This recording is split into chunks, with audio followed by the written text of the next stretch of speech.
Shalom Aleichem, a good night of Shabbos, Pashas Chayesara, Tov Shin Pei Beis. Today is the Yahrtzeit. Today is the 16th of Cheshvan of Reb S Carlebach, the famous Jewish composer, singer, Bal Menagin, and many other things. His life story I recorded in my book called The Real Shloima. If you haven't read it, I really urge you to read it, because to understand Reb S Carlebach, you need to know his background, about his parents, his community, where did he come from, where was he, where did he go to, and everything else about this gifted individual who helped thousands and thousands of Yidden do tshuva, and till today, and I believe till Mashiach comes, and maybe even when Mashiach comes, people use his nigunim in their shuls, from the most right-wing Orthodox and Hasidic shul. They sing Carlebach tunes and melodies. So whether one feels he was right, he wasn't right, he was wrong, I'll let you decide after you read my book. But one thing I can tell you is that he's in Gan Eden now, and everything that needed tshuva has been rectified, and all we're left with is the positive aspects of what he accomplished. So, Le'ilin Nishmasai, I dedicate this talk. And what I want to talk about really today is the concept of sipuk nafshi, happiness, that one should have in the work they do, in the marriage they have, in their relationships. And we sum it up with the concept of sipuk nafshi. Sipuk means enough, to be satiated spiritually, but not only spiritually, with what you're doing, with who you are and what you are. We've been studying in our Maimorim Monday through Thursday, 7:40 New York time, and I encourage those that haven't seen or heard these shiurim, they're online on my YouTube channel, Rabbi Dolphin, and invite you to join a very beautiful interactive shiur with intelligent people, mostly out of Bet Shemesh, Ramat Bet Shemesh, and others around the world actually. And we study primarily the Frierdiker Rebbe, the Rebbe Raayatz, Rabbi Yosef Yitzchak's Maimorim, which always has some psychology in it and Avodas Hashem, in addition to hardcore ideas of Chassidus, Chabad Chassidus. And this week we were talking a lot about tainug, pleasure, delight and pleasure. What is it? Where is it? How is it? And who is it? It's not a topic that is commonly discussed, but I chose this particular mimer, which starts with the words Ivdus Hashem B'Simcha, that the Rebbe Raayatz said in Poland in 1938. Actually, on this Shabbos, Parshas Chayesara, so many years ago, actually almost 88 years ago or so, where he talks about simcha. But to understand simcha, he goes into other issues, and one of the main issues is tainuk, pleasure and delight. What is our pleasure? What do we derive pleasure from? And how can we tell whether what we're doing brings us pleasure? Should we seek pleasure? And what is holy and pure pleasure? The time is short to elaborate, and I again encourage you to listen to those shiurim. We've elaborated extensively on this topic. I want to address it through a story that I saw on a clip with the Rebbe. Someone came to the Rebbe during the Machne Yisrael Development Fund, where people gave tzedakah to the Machne Yisrael organization, and then they had a chance to meet the Rebbe with their wives and children and family, together with their shliach. And a gentleman comes over to the Rebbe and he says, I, Baruch Hashem, have sold my business. I have enough money for myself and my family. How do I know when is the right time to retire, to stop working? That's his question. And you can see the face-to-face contact as he asks the question into the Rebbe's pupils of the Rebbe's eyes, right face to face. And the Rebbe looks at him and he says, God is infinite, Torah is infinite, a Jew is infinite. I'm paraphrasing. There's no such thing as retirement. Again, the Rebbe doesn't use these words. I'm paraphrasing. Basically, you need to continue working if God has gifted you and granted you that ability, and especially to be successful in making funds, continue working.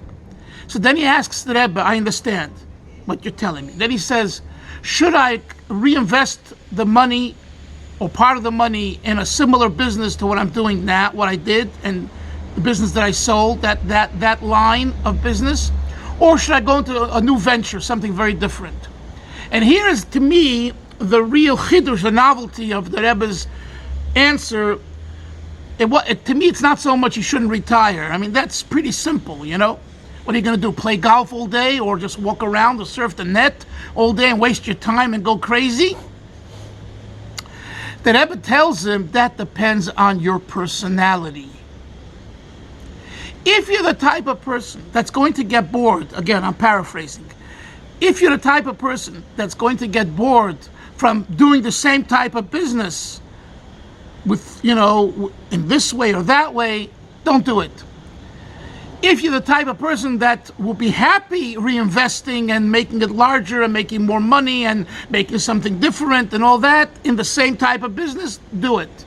But if not, find yourself another type of business that's totally new to you so you feel excited. And I take from this answer of the Rebbe the following.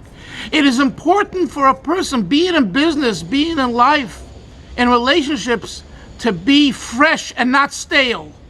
We have so many people today that are just surviving. They're not thriving. They're stale. They're burnt out. Now, I'm not suggesting give up and find greener pastures of foolishness and stupidity, unhealthy for a person's spiritual situation and even physical material situation. But nevertheless, within the confines of Torah Judaism, of a healthy family relationship, find something that makes you excited. You need to be excited till the last day of your life. This is what the Rebbe was telling him. I also saw the similar idea in something that I'm writing about now, where the Frierdiker Rebbe, Rabbi Yosef Yitzchak, tells Rabbi Jacobson in 1939, after he considered moving seriously to America in 1930 and during the 30s, and actually when he came here for his visit to Frierdiker Rebbe to America in 1929-30, activists and people who came from Chabad homes and from Europe, and their ancestors were Chabad, got involved, and they were planning to bring the Rebbe to America. And he agreed. And then he made a quick U-turn, and in Cheshvan, November of 1930, he says, I'm not doing it.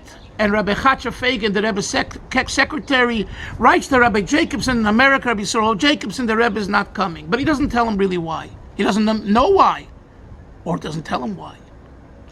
In 1939, that's like 8 years later, when Rabbi Jacobson went to visit the Frierdiker Rebbe for a second time, while the Rebbe was still in Europe, in Poland, the Rebbe, amongst the things that he spoke to him about, and he spoke to him for hours, he tells him that, yes, they were very interested in me coming, and I even agreed and wanted to come. But I had a change of heart. Why? Because I realized that what I did in 1930 and what I saw was that I'm a good activist. His language is an askin siburi. I'm a great activist. And the Rebbe writes there, Ich hab a chush, I have a talent, und hatzloch in them, and success in that field. And so the Rebbe is acknowledging, he knows about himself that he's talented in askonis, in communal activity, and he'll be successful. In other words, he'll be able to bring in the money for it, and people will gather to him and all that. But he says, I realized mein inyan is chassidus und chassidim. That's all Rabbi Jacobson quotes in his Sefer Zikaron Livnei Yisrael, page, I think, 174. I think. Anyway, in other words, the Rebbe is saying, I didn't see that the people in America are really interested in Hasidim and Chassidus. Yes, they come from Chabad families. The Rebbe calls them elsewhere, the Frierdiker Rebbe, Chassidei Hanusach, Chasidim of the Chabad ritual rite, R-I-T-E. But they're not interested in sitting at Farbrengens and hearing my Morem Chassidus and you know, in that whole environment. That's not, they came to America to assimilate in one way or the other, to make money. Yes, to remain frum. And many of them, you know, were brokenhearted when their kids left Yiddishkeit or left Hasidishkeit. But nevertheless, the melting pot was so powerful that it schlepped you, it sucked you in. Says the Rebbe, right now, I need this. Why? I'm paraphrasing, because the idea of a Chabad Rebbe is Chasidus and Chasidim. And this is phenomenal. Phenomenal. Not that the Rebbe wasn't concerned about those Jews, and not that the Rebbe didn't understand that askonis, communal activity, is important, which he did all of his life. But if that becomes a substitute for Chasidus and Chasidim, I'm not a Chabad Rebbe. Maybe I'm a different kind of a Rebbe. Maybe I'm a Rosh Hashiva. Maybe I'm a great person. It's all, and people will congregate around me. But I'm not a Rebbe. And my father, says the Frierdiker Rebbe, paraphrasing, and my ancestors from the Alter Rebbe want of us, the Schneersons of this dynasty, to be Chabad Rebbes. And what's a Chabad Rebbe? Chasidus, the study of Chasidus, and the interest and gathering of Hasidim to be together with the Rebbe in the venue of Hasidus, etc. So there too, what do we see? That if you do something that you might be good at, but there is no sipuk nafshi for you personally, it doesn't turn you on and satiate you, you need to put that aside. And although this is, in a way, you know, not pure Chabad history or the connection between Chabad and other communities, I think the lesson is so important for us as we become older. The midlife crisis will be avoided if you're not stale. If you understand and you realize and you practice what you were put on earth for, which is to be always excited, fresh, and to summarize it, not just to survive, but to thrive. May Hashem help.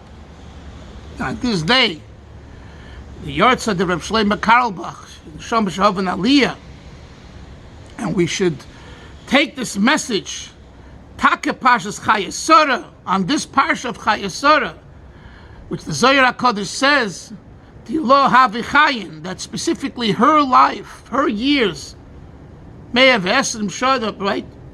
Etc. Her life is life compared to anyone else before, as it says in the Zohar HaKadosh. Why? Because she symbolizes this idea of freshness, of thriving. And when you do that, you're able to take a little wine, which she did, as it says in the Medrash, and use it for something very special, which is l'chaim u'levracha Good Shabbos, Mashiach now.